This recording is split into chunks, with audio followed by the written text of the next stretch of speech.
Everyone back? Good. Let's attend the mission briefing.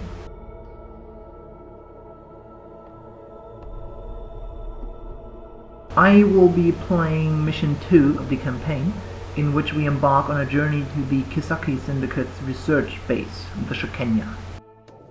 Captain, we are picking up an SOS signal from the Kisaki base. I'm sure you realize this presents us with a unique opportunity. The Sector Earth Treaty permits rescue teams to enter private territories. Your task is to get a relief team into the base. Other firms have responded to the distress call, so be prepared for contact. It is imperative that our team be the first to reach the station. Use any means necessary to achieve your objective. I repeat, any means, Captain. We're giving you a free hand.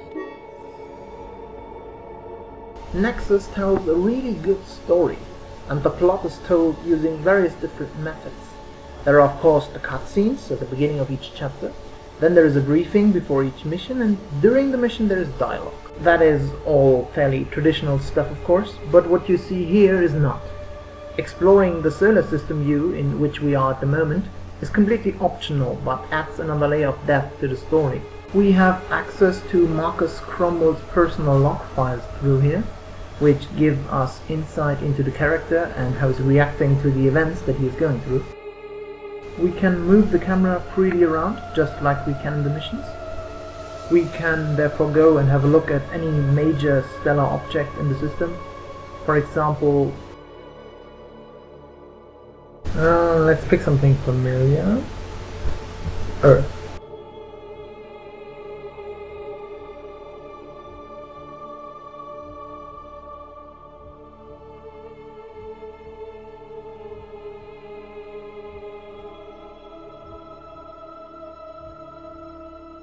For some objects, there are also additional intelligence reports when there is something of special relevance to the mission or the challenges we might face.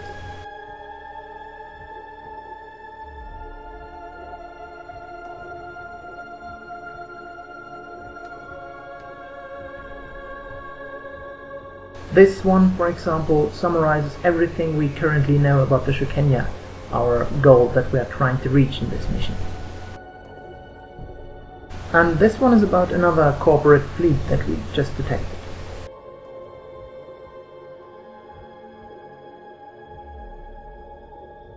And the third detected vessel seems to be the ISA Hawking, commanded by Francis, Marcus Cromwell's friend.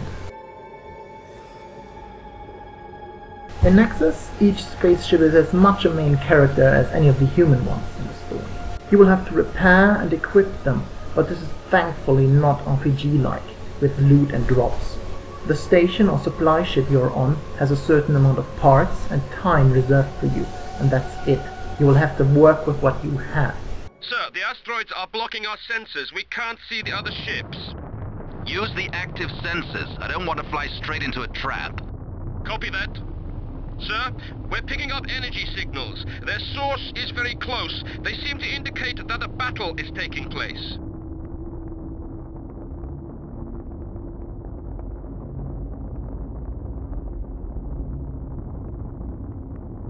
I will introduce you to the in-mission gameplay and the interface now.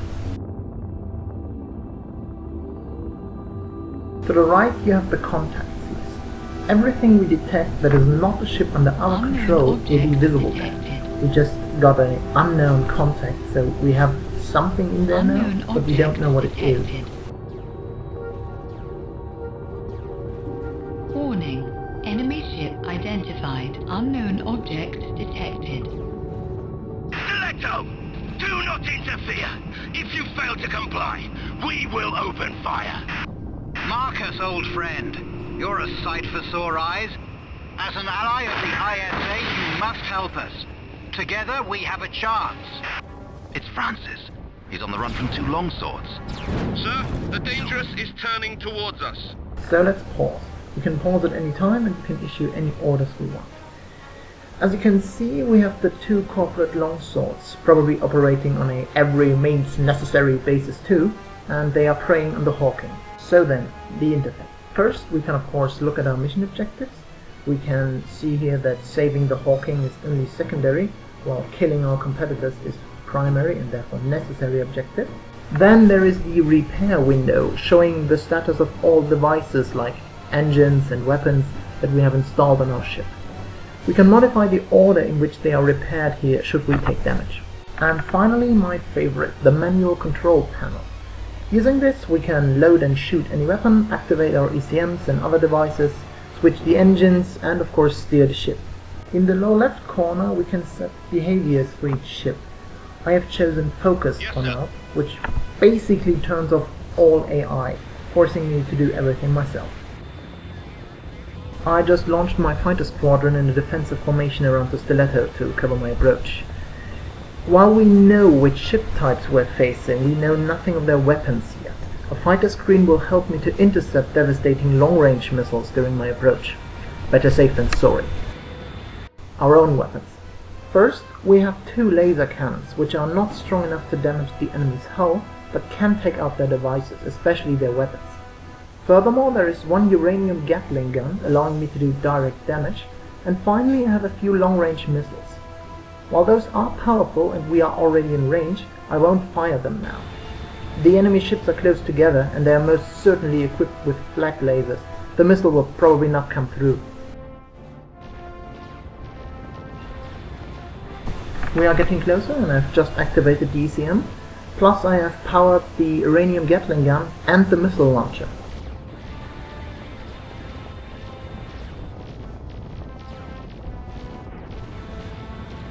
So we are almost in range. Let's open up with the uranium Gatling gun. I won't shoot the missile at this short distance either, since it could damage me too. By now my active sensors have picked up traces of some of the enemy's devices, including an engine and 1 weapon.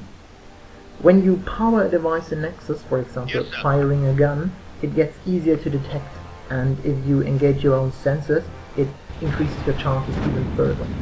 So, we have a target for our lasers. Let's open up with those 2. I have just ordered my fighters to engage the device as well, and I have fired the missile at the other ship, hoping to divert the flak fire from my fighters for a few precious seconds.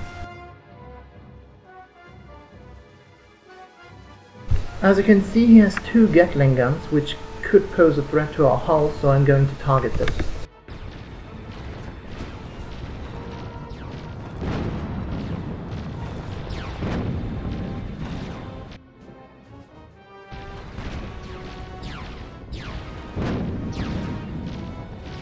I have just detected his flak laser firing at my fighters. I still know nothing about the other vessel, I'm not close enough.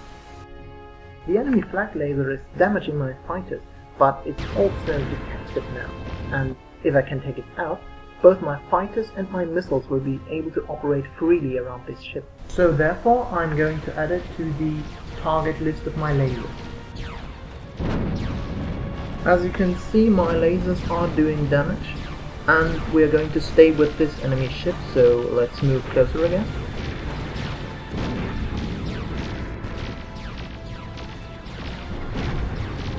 The flak is almost down and we're still good, all our devices are intact, and the other ship is still attacking the Hawking, so we're outgunning our enemy here.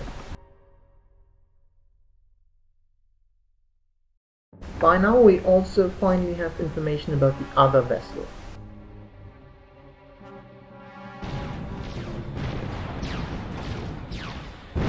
Target device disabled.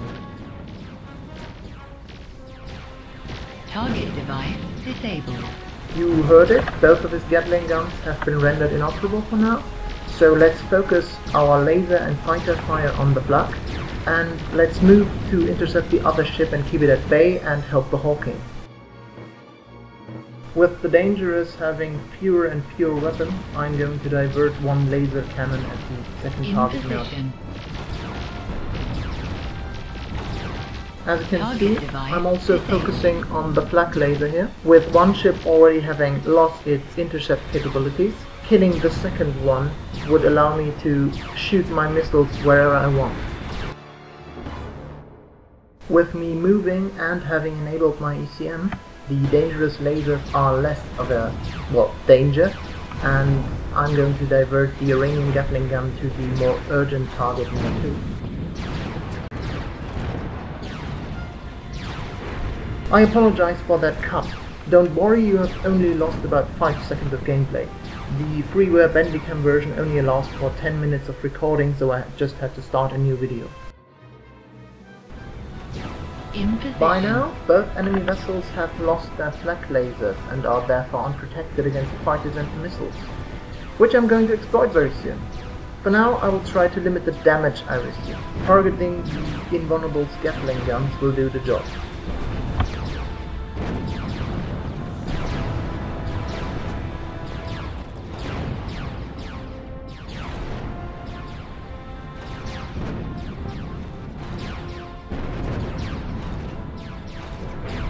The Tornado autolock missile always hits its target and does huge amount of damage to the hull, even to multiple ships if they are close. The only real disadvantage is that you have just a few and they can be intercepted, so they are really valuable.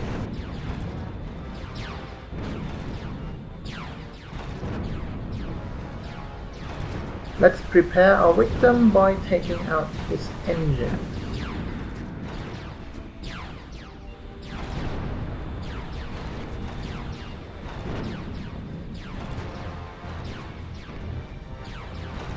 We're going to destroy the Dangerous first, since it's already damaged. Warning. And let's get the fighters away so they don't get caught in the explosion and help with the engines of the invulnerable.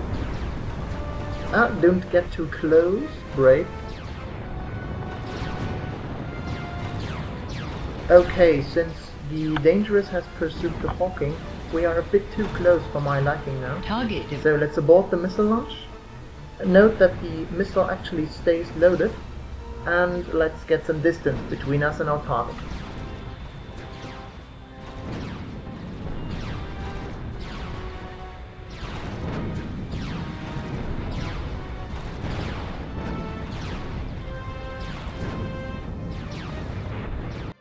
While we are in range, let's make sure the flag stays down. Enemy ship disabled. Target device disabled. Wonderful, 2 direct hits.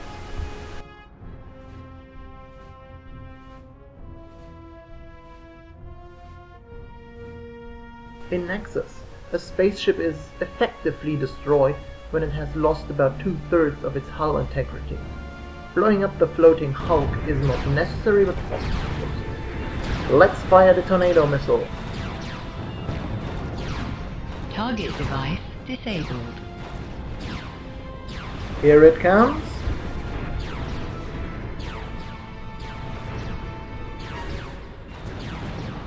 Target device disabled.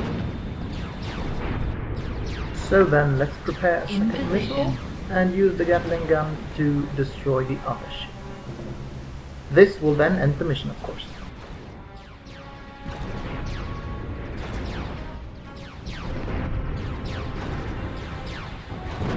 Target device disabled.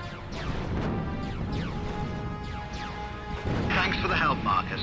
It seems that strength of tactics has prevailed. We've sustained some serious damage, so we'll have to turn back to Michelangelo for repairs. Good luck with the rescue operation. And this is Nexus, a tactical fleet simulator. I hope you enjoyed this presentation. Remember, the full game is still available, for example in my favorite online store, Good Old Games, and there is a sequel on Kickstarter that really needs help, your help, people. I'm going to show you a bit more of Nexus in the next and final video. See you then.